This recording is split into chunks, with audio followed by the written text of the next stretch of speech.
On May 27, 2025, the President of the United States, Donald Trump, made a strong statement on his social network Truth Social, asserting that Russian President Vladimir Putin is playing with fire.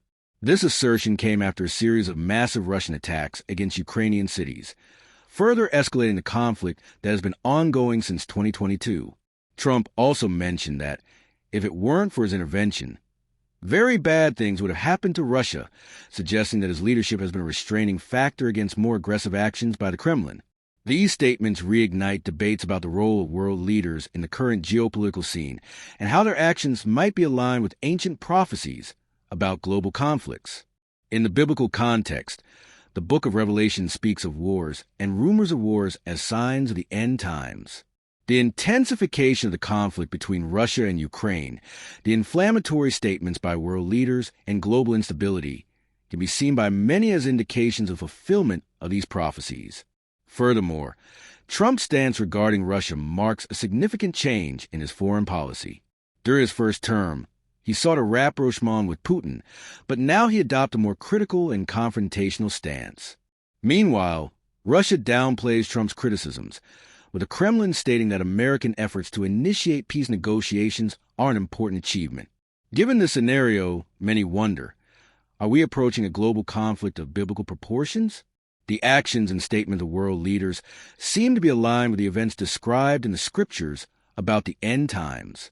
It is essential that we are attentive to the signs of the times and seek spiritual discernment to understand what is happening around us. The Bible exhorts us to watch and pray, so that we are not caught by surprise by the events to come.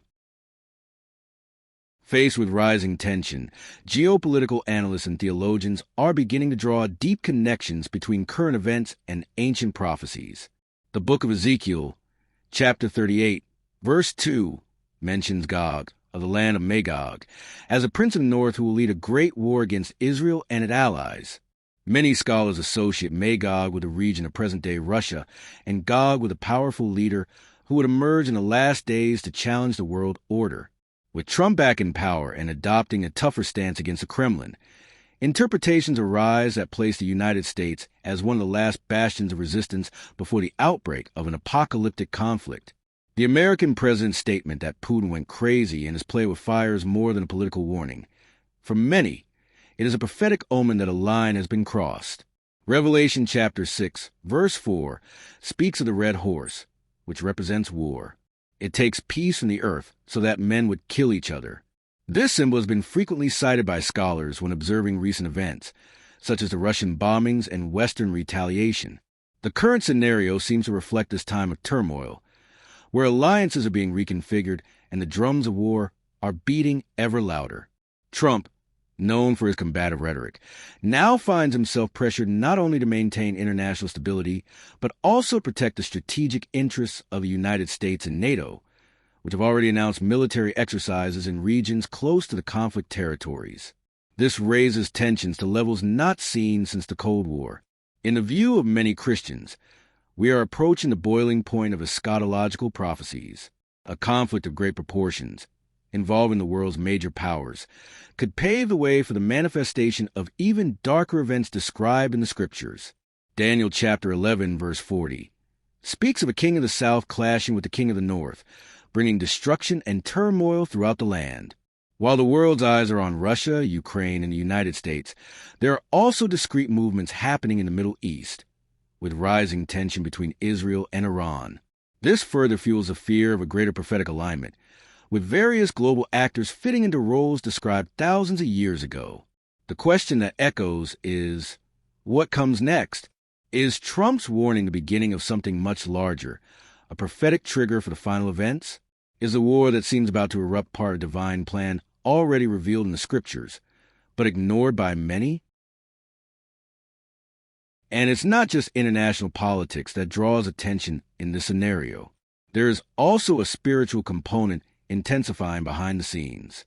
Christian leaders, pastors, and scholars have been warning that we are seeing the prelude to the sorrows described by Jesus in Matthew chapter 24. Wars and rumors of wars, nation against nation, kingdom against kingdom, all these signs are being fulfilled with frightening precision before our very eyes. Trump's rise to power again in 2025, amidst a world on the brink of geopolitical collapse, is not seen by many merely as a political comeback, but as a strategic move within the prophetic machinery. His inflamed speeches against Putin and his assertive actions in NATO reignite fears of military escalation that could spiral out of control. But at the same time, his figure also awakens a sense of resistance within conservative sectors who see him as an instrument to contain the advance of darkness. Russia, in turn, has shown itself to be increasingly isolated, yet also unpredictable. After the recent attacks on Ukraine and strategic regions of Eastern Europe, the Kremlin statements have been seen as defiant, placing Putin in an almost messianic position within the Russian narrative. The personality cult and messianic visions of his leadership have led many to associate him with figures described in prophecies as kings who defy God himself. It is important to remember that, according to Revelation chapter 17, verse 13, in the last days, 10 kings will give their power to the beast for 1 hour, to fulfill divine purposes. Some scholars suggest that these kings could be world leaders who, at critical moments, unite under a greater power, be it political, military, or even spiritual. In this context, speculation grows. Are we on the threshold of World War III? Or is this just another prophetic movement that will lead to the revelation of something even greater, such as the emergence of the Antichrist? The tension between Trump and Putin, the armed conflicts, and the geopolitical movements seem to fit together like pieces of an ancient puzzle, whose edges were drawn by the scriptures. There are those who say that the decisions to be made in the coming days will define not only the fate of nations, but the exact fulfillment of events prophesied thousands of years ago. The world seems to be heading towards an inevitable confrontation, and the stage is already set for the next major turning point in history. And while world leaders try to maintain a facade of control, behind the scenes, intelligence reports, military movements, and hidden alliances are being forged.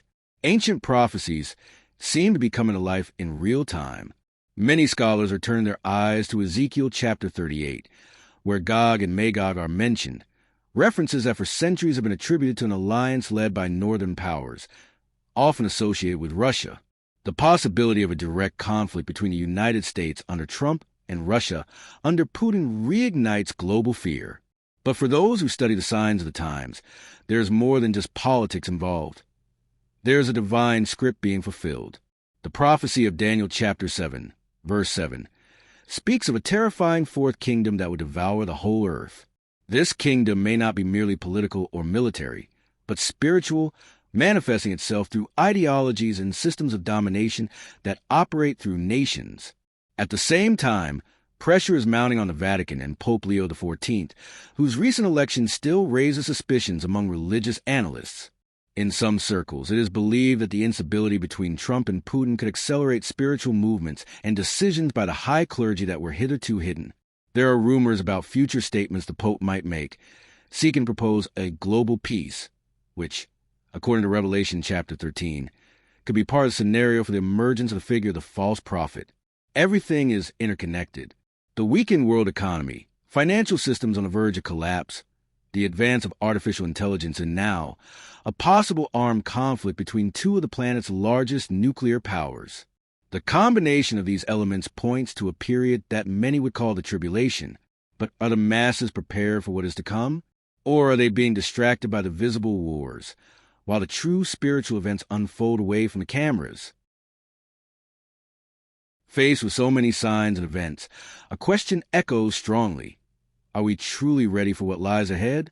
The prophecies are being fulfilled before our very eyes, and the world stage seems set for a historic turning point. None of this is by chance. Everything points to a prophetic time that demands vigilance, discernment, and, above all, spiritual preparation. If you feel that something big is about to happen, do not ignore this call. It is time to seek the truth, to stand firm in faith, and to understand what is truly at stake. Subscribe now to the Mysteries of Faith channel. Activate the bell to receive all our videos. And if you want to support our work, click Super Thanks or become a member. Your help is essential so that we can continue bringing content that reveals the signs of the end times. The truth is before us. The choice to believe is yours.